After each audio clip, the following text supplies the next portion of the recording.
Wah, gak mampus itu. Gue sampai buat tiduran tuh bisa. Tidur posisi nyaman sih ini. Dari servis Mazda sendiri menyarankan untuk gue itu ganti rek. Gue cek harganya itu bisa 2. Gue isi full tank dan keluar tol gue isi full tank lagi itu untuk keluar kota gue pakai 1 banding, katanya mobil ini tuh vampir oli gitu kan ya. Vampir, makan darah, ini makan oli. Salah satu caranya adalah gue direkomendasikan pakai oli. Nih lihat nih ya. Halo motif lovers, welcome back to my channel. Ketemu lagi dengan gue Dedi dari DJ Custom. Oke, tidak seperti video biasanya gue menayangkan video modifikasi motor dari DJ Custom. Tapi di video kali ini gue mau review mobil Mazda RX-8 yang ada di belakang gue ini. Ini adalah mobil gue yang sudah gue miliki sekitar kurang lebih 2 tahun lalu. Dan hari ini gue akan review jujur pemakaian Mazda RX-8 selama 2 tahun.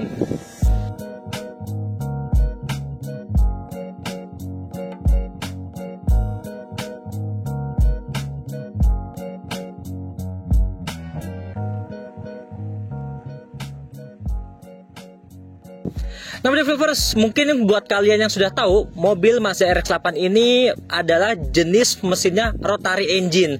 Banyak juga teman-teman yang bilang mobil ini karakternya tuh rewel, boros bensin, kemudian vampir oli gitu kan. Banyak deh bilangnya mobil ini tuh susah buat dipiara gitu kan. Nah, makanya gue tertantang, merasa challenge, pengen buktiin ini mobil serewel itu gak sih gitu kan.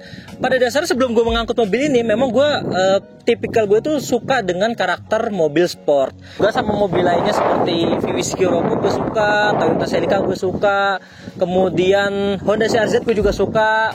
Itu untuk komparasinya ya. Kemudian Toyota 86 gue juga suka juga. Tapi ada satu hal yang menarik yang akhirnya gue memilih Mazda RX-8 ini yang nggak dimiliki sama sport car lainnya.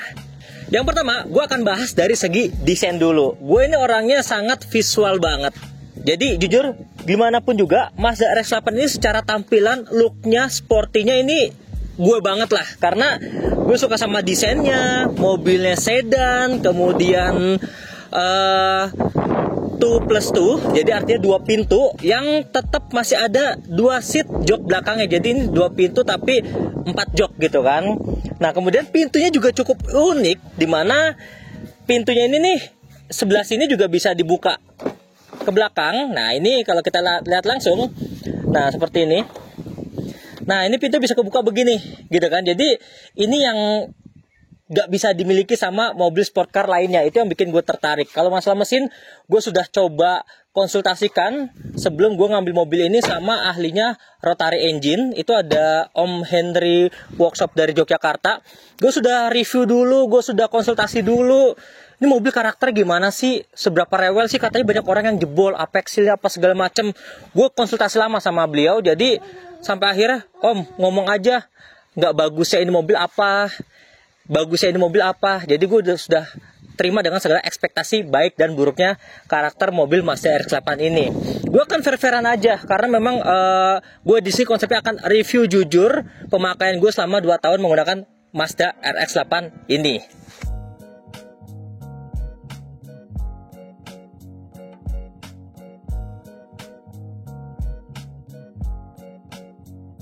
Oke, setelah tadi gue bahas pintu yang tidak dimiliki sama sport car lainnya, yang kedua adalah lebih penajaman lagi. Karena gue tuh pengennya ya punya mobil sport car, tapi gue tetap bisa menikmati mobil ini bersama keluarga gue, baik istri ataupun anak, ataupun mungkin gue juga bisa bawa orang tua gue juga gitu kan. Karena gue pengen menikmati hasil jeripayah gue, mobil impian gue gitu ya. Tapi gue tidak harus memilih salah satu yang siapa yang mau gue bawa gitu. Kecuali ada mobil kedua dan ketiga lainnya, ataupun mobil lainnya lah gitu kan. Karena ini mobil sport car pertama gue, jadi gue pengen gue bisa bawa orang tercinta gue sama mobil ini gitu. Nah, yang gue maksud adalah ketika gue cek mobil ini, gue langsung cek bagian legroomnya. Nah, teman-teman bisa lihat bagian legroomnya itu menurut gue cukup lega. Karena gue itu, nah ini ya seperti ini ya. Ini gue masuk dari sini, sisi penumpang ya. Lihat, gue tinggi 165 dan kaki gue hampir selonjoran di sini ya. Hampir selonjoran tuh, hampir lurus. Oke. Dan kalaupun mungkin dimaju lagi mungkin masih bisa, pun masih oke. Nah seginilah. Nih oke nih. Dengkul nggak kena sama ini ya. Aman tuh selonjoran. Kemudian kalau gue pindah ke bagian belakangnya, bagian legroomnya, nah ini asik. Ini lega sih. Lihat deh, dengan tinggi gue yang 165 cm. Nih. Tuh, ini gapnya lega ya kan. Nih jarak dengan apa nih? Plafonnya juga ada ya, sekitar mungkin 10 sentian ada nih. Cukup lega sih. Ini yang menjadi daya tarik gue memilih mobil Mazda RX-8 ini. Jadi gue yakin gue bawa anak istri gue ataupun bawa orang tua gue sekalipun masih nyaman. Gue pengen bawa ibu gue naik mobil ini gitu kan. Karena ya pasti salah satunya juga perjalanan gue sejauh ini ada doa dari ibu gue juga gitu. Jadi ya gue pengen nikmatin sama orang tua gue juga. Terus juga kalaupun mau keluar masuk juga kan nggak repot ya. Nggak, kalau mobil nggak ada pintu belakangnya tuh ini harus jok depan dilipat dulu gitu kan. Jadinya otomatis ya pasti agak repot lah. Walaupun memang semua sudah ada desain dan konsepnya masing-masing ya. Tapi ya tetap aja inilah salah satu alasan gue suka sama Mazda RX-8. Oke. Nah yang ketiga, kita lihat sektor bagian bagasi. Nah, untuk teman-teman yang mau buka bagasi, jadi untuk membuka bagasi RX-8 itu, ini sistemnya pencet tombol aja. Ada di bagian sini teman-teman. Bisa dilihat langsung ya. Nah ini kayak gini ya. Tuh, tinggal pencet aja. Nah itu langsung kebuka. Nah sisi bagasinya ini cukup lumayan lega untuk kategori sport car ya. Di sini gue muat koper ukuran berapa inch gue lupa, tapi ini pas banget untuk settingan koper. Nah kemudian hal yang uniknya lagi adalah ketika gue lagi duduk di bagian belakang ya. Ketika gue lagi duduk di bagian belakang, nah oke. Di sini ini juga ini tembus ke belakang teman-teman. Tuh ya kan. Jadi kalau misalnya hujan, gue butuh payung, mungkin gue nggak harus lari-lari keluar dulu. Ini gue bisa stok payung mungkin yang bisa ngambil barang lah, yang bisa diambil di sini ketika mungkin kondisi lagi hujan dan gue nggak memungkinkan keluar. Nah di sini juga ada dan di sini juga ada konsol boxnya juga tuh, yang gue bisa taruh apalah nih, kain microfiber dan alat finishing. Ya, ini copot pasang ya ternyata ya. Nah gini ya. Tuh, dan sini ada kuncinya nih. Tuh. Ya, nah kok di sini juga ada tuh. Sini ada apa sih, holder juga. Nah, ini ada cup holder juga di sini. Tuh bisa lihat cup holder ya di bagian belakang. Jadi intinya sih cukup nyaman untuk duduk di bagian belakang sini ya. Tuh, seperti ini. Masih oke sih ya. Kemudian di bagian, kalau kita lihat di bagian belakang, balik lagi ke area belakang. Nah ini udah tembus, dan cuma ya ini dia nggak punya ban serep. Mazda RX-8 ini dia nggak punya ban serep karena ya mungkin cukup ramping ya bagasinya, cukup untuk barang-barang aja. Jadi dari pihak Mazdanya sendiri menyiapkan ini nih, apa namanya ya? Ini tuh kayak apa sih? Pompa ban elektrik. Jadi ini kalau misal banyak kempes atau apa gitu, jadi ini tinggal disalurin aja ke bagian colokan rokok dan ini langsung diisi gitu aja untuk sampai ke tukang tambal ban terdekat, begitu konsepnya ya. Ya masih aman lah, oke lah menurut gua. Oke, kemudian ada juga nih di bagian sini nih, mungkin bisa mendekat kamera. Di sini juga sudah disiapkan toolkit. Bukanya dari mana? Oh, bukan dari sini nih ya. Nah di sini juga seperti ini penampakannya, dia ada dongkrak, kemudian ada kunci ban ya, ada iniannya nih, bukan dongkraknya juga, ada towing juga depan belakang nih, baut towing. Ini lengkap sih gitu ya. Oke, seperti ini penampakan untuk sektor bagian bagasi belakangnya. Nah selanjutnya kita ke area bagian kemudi yuk, bagian driver. Nah untuk di bagian driver sendiri teman-teman, ini kebetulan gue pilih Matic.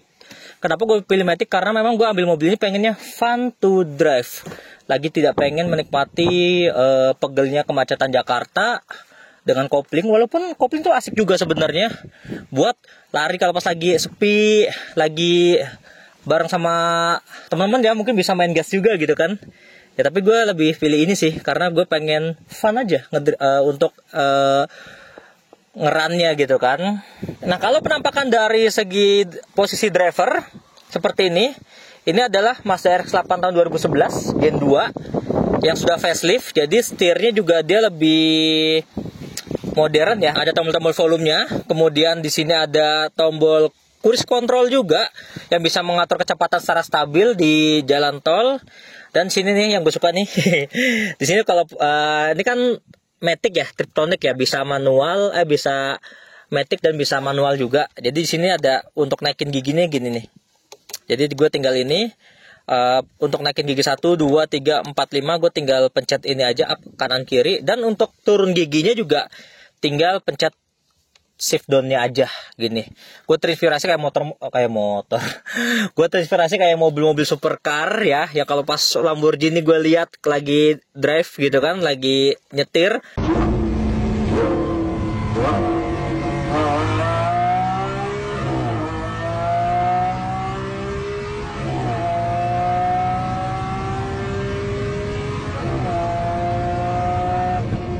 Naikin gigi cuma 1, 2, 3, 4, 5. Waduh kayak seru banget gitu. Kayak experience-nya tuh keren gitu kan. Jadi gue pilih yang matic, itu sih yang gue suka. Dan yang kebanyakan gue tahu adalah kalau biasa mobil Triptonic mungkin disebutnya ya, plusnya ke sini mau naikin gigi 1, 2, 3-nya, dan dia mau ngurangin gigi 1, 2, 3 itu dari kiri.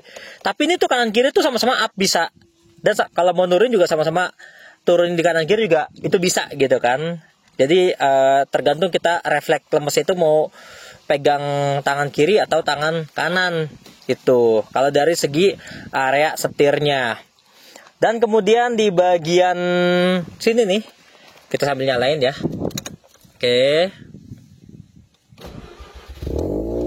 Oke. Nah ini area audionya masih standar. AC masih sehat, masih seger. Di sini ada tombol AC. Ya, ini tombol AC di sini. Nah, ini untuk matiin ataupun mau gedein atau kecilin AC-nya di sini. Ya. Ini untuk ubah modenya, mau AC-nya mau ke arah muka atau lewat kaki, muka dan kaki dan sebagainya, ada settingannya di sini.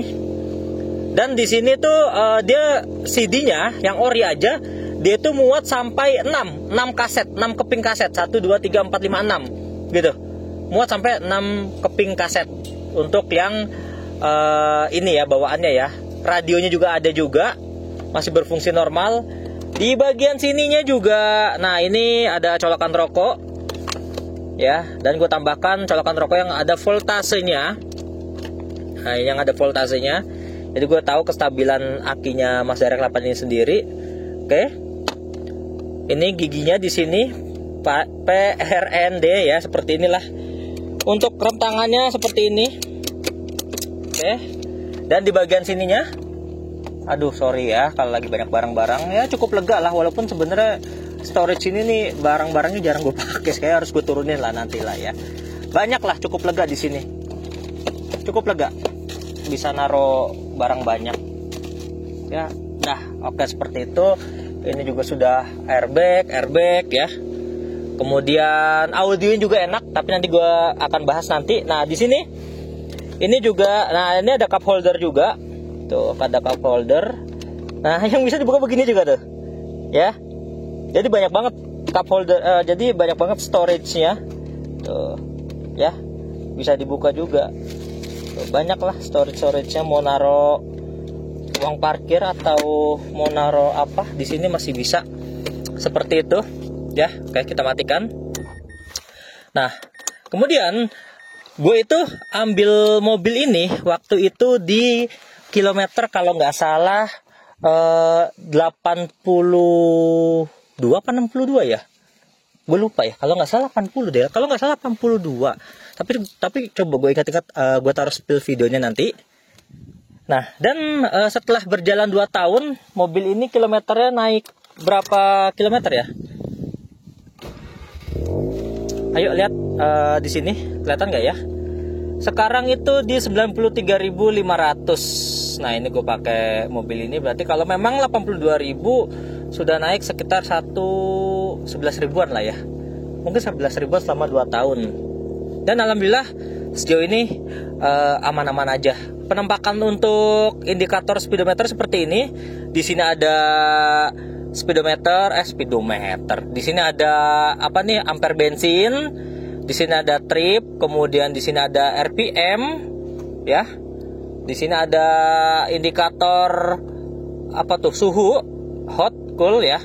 Semuanya alhamdulillah masih berfungsi dengan normal, ya. Oke. Di sini ada apa nih ya? Di sini ada koin, ada holder koin.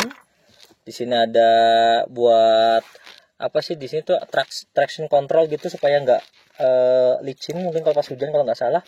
Di sini ada untuk mau redupin ataupun mau terangin. Nah ini kan redup ya, nah itu bisa terang. Oke, speedometernya redup, kadang kendor mungkin itu ya, speedometernya redup. Nah ini bisa terang. Nah ini yang ngaturnya dari sini tuh ya, sesuai dengan kebutuhan seperti itu. Kemudian untuk mirrornya juga sudah elektrik juga ya. Ini kalau kanan, oke, bisa di setel dari sini, tapi ini belum retract, gue nggak tahu, belum retract lah. Ini lipatnya masih manual. Sudah ini juga central lock dan power window lah pastinya, itu ya teman-teman ya. Oke. Nah selanjutnya mobil ini juga sudah dilengkapi dengan sunroof. Nah ini untuk pencetan sunroofnya ada di sini. Nah ya, set, ini kebuka. Oke, seperti itu. Terus lagi dari sini, ini ada tilt, ada slide. Nah kalau slide kita pencetin ini, slide kebuka lagi. Nah, oke. Nah ini langsung kebuka semuanya gitu ya. Jadi ada 2 tombol. Nah ini untuk tutup. Nah ini untuk tiltnya dia gini aja nih, set, kebuka dikit. Ini untuk slide. Tuh. Ya, cukup oke lah ya, mewah. Nah kalau mau nutupnya tinggal tutup manual kali ini gitu ya.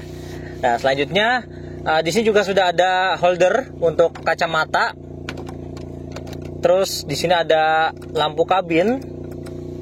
Di sini ada sun visor, tapi sun visor cukup unik karena di sini ada lubang-lubang gitu. Jadi nggak terlalu, karena mungkin karakter mobilnya mungkin sedan pendek atau apa ya. Walaupun sebenarnya pandangannya masih lapang ke depan, masih oke. Tapi di sini tuh ada titik-titik itu yang tetap kita bisa ngelihat jarak pandang ke depan.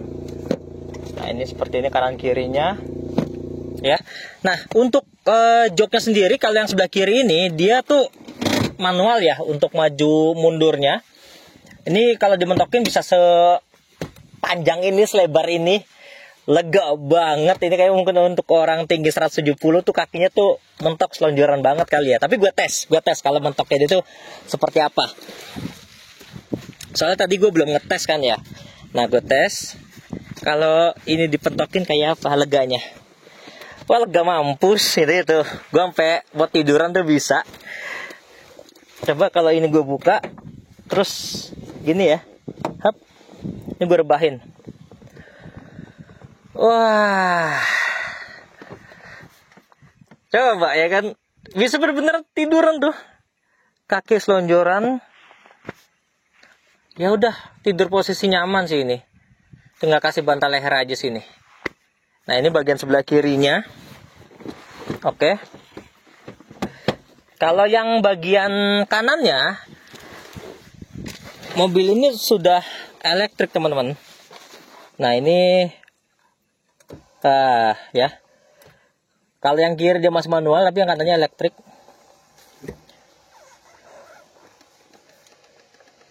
Panjang banget. Pak sama ya, tuh. Kaki gua sampai nggak nyampe kalau mau di ini. Kalian berarti kalau dengan postur badan 180 kali atau 170, gue 165 ya, 180 aja tuh masih nyampe. Dan selega ini. Tuh, di sini ada buat ini joknya ya. Banyak setelannya lah, banyak setelannya. Tuh, ini buat rebahin. Buat ngerebahin ada di sini. Oke. Mentok segini. Ada kasur, udah kayak kasur. Nah, ini untuk naikin begini. Ya.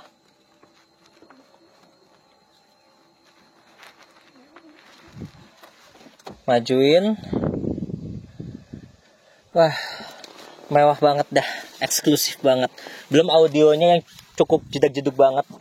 Oke, audio bawaannya juga sudah oke lah ini mobil ya. Oke, lanjut. Setelah tadi gue bahas basic mobil ini secara fitur-fiturnya apa aja, secara ringkas gitu ya.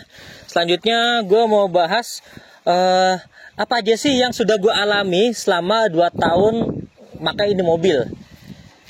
Yang pertama, waktu pertama kali gue dapat ini mobil, setirnya itu agak keras. Dan gue sempet konsultasi sama Mazda, sama bengkel Mazda. Kebetulan gue dapet ini, alhamdulillahnya ini dari tangan satu ibu-ibu, beli dari baru. Walaupun kilometernya gue beli gondrong, tapi ini mobil gue ngerasa cukup sehat ya, karena mungkin dirawat banget. Dan ini tuh mobil service recordnya tuh lengkap gitu, selalu di maintain lah sama owner sebelumnya. Jadi bagian interior ataupun engine, eksterior juga first impression gue ngelihat ini adalah mobil keempat yang sudah gue survei dan gue pilih ini dibandingkan 3 sebelumnya yang gue pilih mobil Mazda RX-8 juga. Ini paling oke kondisinya dan akhirnya gue ambil ini, walaupun dibandingkan dengan ketiga mobil sebelumnya, ini tuh paling gondrong untuk kilometernya. Yang lain tuh di bawah 60 kayaknya. Kalau gue nggak salah inget, ini waktu itu yaitu sekitar 80 ribuan lah. Oke. Awal gue dapet ini waktu itu setirnya agak keras, tapi gue cek di Mazdanya katanya itu rack setirnya. Dan sampai akhirnya gue coba konsultasikan dengan Hendry Workshop. Dari servis Mazda sendiri menyarankan untuk gue itu ganti rack steering. Rack steering Mazda RX-8. Gue cek harganya itu bisa 20 jutaan gitu kan. Cukup wow sih sebenarnya. Tapi akhirnya gue konsultasikan sama Om Hendry Workshop di Jogja. Dia bilang dicek dulu aja. Dan alhamdulillah akhirnya gak perlu ganti rack steering. Cuma ternyata karena mobil ini EPS-nya ada di bawah, nggak mobil ini aja sih. Setahu gue itu informasi itu Odyssey dan beberapa mobil-mobil lainnya juga ada juga yang EPS itu di bawah. Jadi itu bisa dibilang mungkin terlalu riskan kalau terkena banjir, sehingga air itu bisa masuk ke EPS, Electric Power Steering. Nah, kalau masuk otomatis jadi kayak kelistrikannya nggak connect dan berdampak agak berat ke bagian setirnya. Itu sih waktu itu yang pernah gue dapat. Dan alhamdulillah setelah diservis sama Om Hendry sudah beres, cukup dibuka, dibersihin, sudah nggak perlu ganti part yang namanya rack steering itu. Jadi udah aman sampai sekarang, alhamdulillah. Itu aja. Kemudian mobil ini harus banget kondisi kelistrikannya, akinya itu prima. Gak boleh tuh yang namanya voltasenya tuh turun dikit. Itu informasi dari mekanik yang gue konsultasikan ya. Jadi harusnya di voltase di atas 12 lah, 12, 13. Karena kalau sampai lemah nanti takutnya kerusakannya ke apa yang namanya kalau nggak salah TCM gitu. Itu kalau memang ganti sampai rusak lemah itu bisa berapa ya? Kurang tahu lah pastinya, cuma cukup mahal gitu. Jadi dihindari, lebih baik kondisi akinya tetap stabil dengan mengganti aki baru. Dan akhir waktu itu ya udah ganti aki baru. Itu sih. So selanjutnya untuk karakter bensin ya. Nah, untuk bensin sendiri kalau orang bilang mobil ini boros, gue ngerasa biasa aja, nggak boros-boros banget dan nggak irit-irit banget juga setelah gue pakai selama 2 tahun. Yang pertama, gue pernah bawa mobil ini mudik ke Tegal, dimana perjalanan tolnya itu dari tol Bekasi sampai tol Pejagan itu kalau nggak salah ingat 250 km. gue isi full tank dan keluar tol gue isi full tank lagi. Itu untuk keluar kota gue pakai 1:11 dengan kondisi ketika gue kirim mobil ini ke Om Henry waktu itu sekalian diganti knalpot full system dan sudah di remap ECU-nya. Itu mengkonsumsi bensin 1:11. Kalau dalam kota mungkin bisa lebih dari segitu kali ya, gitu. Atau kalau macet ya bisa lebih boros juga. Tergantung kondisi jalannya juga pastinya. Ataupun sering-sering dibejek-bejek atau enggak. Kalau kemarin gua mudik itu lari stabil gue di sekitar di 80-an. Karena gue rombongan jadi nggak mungkin ngebut juga. Lari-lari stabil lah. Nggak kondisi macet juga karena mudiknya itu setelah lebaran gitu ya. Nah selanjutnya untuk di bagian pemakaian oli, katanya mobil ini tuh vampir oli gitu kan ya. Vampir, makan darah ini makan oli. Apa sih itu? Enggak segitunya juga kali bro gitu maksudnya. Ya berdasarkan pengalaman gue ya. Jadi ya mobil ini memang karena karakternya rotary, katanya itu memakan sebagian oli mesinnya dan berdampak oli mesin itu bisa berkurang karena kebakar juga ke ruang bakar. Karena asapnya jadi memang di bagian knalpotnya jadi ngebul gitu karena memang olinya ada yang kebakar dan dampaknya itu oli bisa berkurang. Tapi di indikator speedometer itu ada notifikasi oli ketika olinya itu kurang. Dan yang kedua juga gue bisa sering cek dipsticknya apakah berkurang ataupun tidak. Itu gue bisa cek dari situ. Nah gue langsung buka aja. Gue akan tunjukin dipstick olinya gitu. Jadi ya kalau ganti oli ini mobil, ya udah tinggal kalian tuh teman-teman tuh tinggal buka ini aja. Ya udah isi dari sini. Ya, ini untuk ganti olinya ya di sini ya. Kemudian untuk pengecekan olinya itu ya gue sih biasa cek dari sini ya. Nah, ini bisa kelihatan lah. Kita cek. Nih lihat nih ya. 3/4. Ya, 3/4 ya. Kelihatan nggak? Oke, gua lapin dulu aja. Oke. Jadi di sini ini ada batas maksimal dan ini ada lubang batas minimal lah ya. Gue akan coba colokin lagi. Sedangkan kalian tahu ini gue lagi review berada di puncak, jauh dari tempat tinggal gue, Bekasi ya. Nah, oke. Dari Bekasi ke puncak. Nah ini kelihatan ya, kelihatan ya. Nah ini konsumsinya 3/4 tuh ya kan. Gue ada di 3/4. Dan nggak nyampe setengah. Nah ini setengahnya nih. Tadi kan di 3/4. Jadi ya udah. Ini gue jalan dari Bekasi ke puncak juga ya memang segitu ya segitu aja. Itu nggak yang gimana-gimana banget. Kalaupun memang mau berkurang ya kalian bisa cek lah seminggu sekali. Sama bagian ini nih penting nih teman-teman. Bagian coolant sistemnya. Karena memang karakternya si Mazda RX-8 ini katanya mesinnya cenderung panas, ya kalian wajib untuk ganti cooling system ini, air radiator itu ya yang oke lah. Dan waktu itu gue ini ganti rekomendasi dari mekanik, gue pakai punyanya Toyota TMO warnanya pink yang originalnya Toyota. Ya udah, gue pasang sampai sekarang.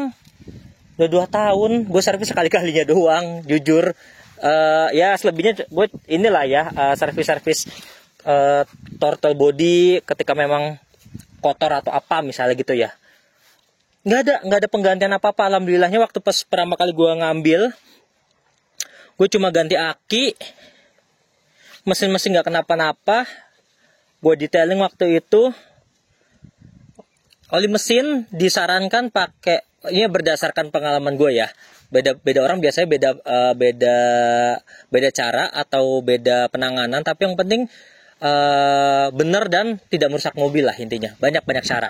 Salah satu caranya adalah gue direkomendasikan pakai oli jenisnya tuh oli Mesran Super.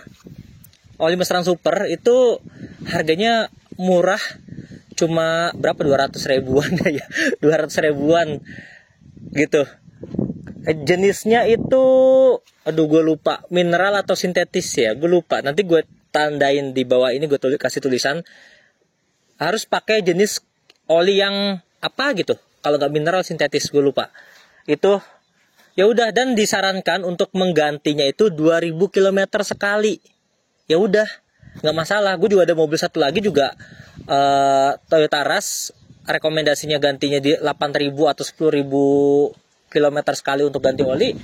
Ya kalau ini ganti 2.000 kilometer sekali juga ya sudah, nggak apa-apa juga, tolinya cuma 200.000 gitu kan. Terus mobil ini konteksnya kan jarang dipakai-pakai banget ya. Kalau dipakai ya tapi ya masih wajar-wajar. Untuk mencapai 2.000 km aja tuh iya belum tentu 3 bulan kecapek, belum tentu. Sebulan sehari kita jalan berapa, sebulan jalan berapa. Kalau sehari jalan 10 km, sebulan 300 km, berarti untuk mencapai 2000 km itu 300 kali ya 6 bulan lah. 6 bulan baru mau mencapai 2000 km. Ya biasa aja sih untuk konsumsi olinya ya. Jadi kalau mau harus ditambahin ya udah tinggal tambahin. Itu pun nambahinnya nggak yang gimana-gimana, berdasarkan pengalaman dari gua. Itu untuk masalah oli. Jadi ini mobil udah jalan ke mana? Ke Jawa, Jawa Tengah, ke Bogor, Sukabumi. Ini gondrongnya ketika gue pakai keluar kota. Kalau dalam kota aja mah masih aman. Itu sih berdasarkan yang gue alami ya teman-teman ya, gitu. Di sini sebenarnya ada covernya, Renesis gitu, ada covernya. Cuma rekomendasi dari bengkel mesin gue bilang dicopot aja mas untuk mengurangi panas gitu kan. Jadi hawa panas lebih bisa terserap keluar lah. Karena katanya Mazda RX-8 ini terkenal gampang panas gitu kan. Tapi bukan berarti ini adalah rewel ataupun jelek banget. Enggak juga sih menurut gue. Nah oke. Ini penampakan mesin rotari seperti ini. Di sini ada aki, di sini ada box spring, ya. Alhamdulillah semuanya masih normal. Ini setelah pemakaian 2 tahun. Nah cuma mungkin gue dapat waktu itu lampunya sudah agak menguning saja dan sudah gue coba finishing dikit-dikit lah ya. Nah itu dia Motif Lovers. Jadi review jujur gue menggunakan mobil Mazda RX-8 ini selama 2 tahun. Baik dan buruknya buruknya apa ya? Ya menurut kalian gimana? Kalau gue nggak tahu sih, kalau ada yang bilang mobil ini rewel banget gitu. Ya gue make sendiri sih nggak yang serewel semomok yang semengerikan itu juga gitu kan.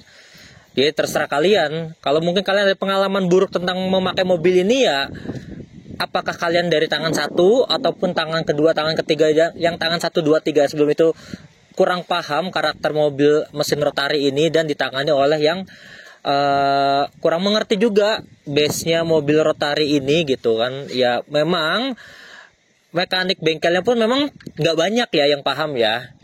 Kalau di Jogja itu ada Om Henry Workshop di Jogja, itu spesialis rotary engine. Coba gue akan cantumkan Instagramnya. Nah ini kalian mungkin mau konsultasi silakan di situ. Tapi kalau di Bekasi ada juga itu Pak Mahro, itu di daerah Pondok Gede. Itu gue juga pernah konsultasi juga. Nah, nanti gue bantu referensikan, ada di sini nih kontak mekaniknya Pak Mahro, paham rotary engine juga. Berdasarkan dengan pengalaman beliau itu Pak Mahro katanya pernah megang waktu itu balapannya bareng sama Tommy Suharto gitu, waktu itu Mazda RX-8 RX-7 di Sentul tahun berapa gitu. Ini adalah mobil Mazda RX-8 impian gue dari kecil.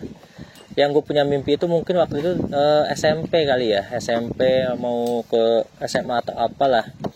Gue pengen banget punya mobil Mazda RX-8 ini dari kecil, dan gue nggak tahu kapan gue bisa punya ini.